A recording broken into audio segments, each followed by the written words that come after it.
Hi tears, அஸ்ஸலாமு அலைக்கும். நிறைய பேர் கேட்ட விஷயம், அக்கா உண்மையாகவே தண்ணியில் உங்கள் ட்ரெஸ் எல்லாமே வீணாக போச்சா அப்படின்னு கேட்டிருந்தீங்க. உங்களுக்கு பார்த்தீங்கன்னாவே தெரியும், வித்து டேகோட தான் இருக்குது எல்லாமே. எப்படி இங்கே பாருங்கள். ஸோ நான் மலையில் ஆமாப்பா தண்ணி ஃபுல்லாக வந்துச்சுன்னு சொன்னேன். நிறைய பேர் நம்பவே இல்லை. இதெல்லாம் பாருங்கள், ஒயிட்டு நைட்டி, அதில் போய் எப்படி இன்னும் அது காயக்கூட இல்லை.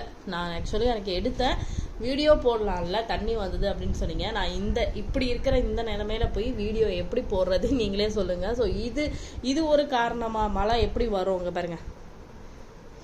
எல்லாத்துலேயுமே டேக் இருக்கும், பார்த்தீங்கன்னாவே தெரியும். இன்னுமே ஈரமாக தொப்பக்கட்டையாக தான் இருக்குது. எல்லாமே புது ப்ராடக்ட் தான், பார்த்தீங்கன்னாவே தெரியும். அவ்வளோ வீணாக போயிடுச்சு. ஸோ இது எல்லாமே பிரித்து இன்றைக்கி ஃபுல்லாக காய வச்சுட்ருக்கோம். ஒரு 3 பேட்ச் ஆஃப் காய வச்சு முடிச்சாச்சு.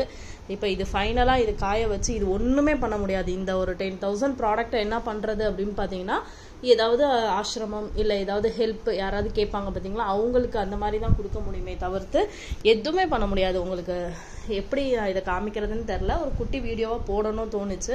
ஏன்னா நிறைய பேர் இங்கே பாருங்கள், இந்த நைட்டிலாம் பாருங்களேன், மிக்சட் ஆகிடுச்சு. அப்படியே இந்த கலர் அந்த கலரோட அந்த மாதிரி ஒரு மாதிரி ஆயிடுச்சு ஸ்மெல்லு. இது நம்ம வாஷ் பண்ணிட்டோம் அப்படின்னா பழைய நைட்டி கணக்கில் வந்துடும். ஸோ ஒன்றுமே பண்ண முடியாது.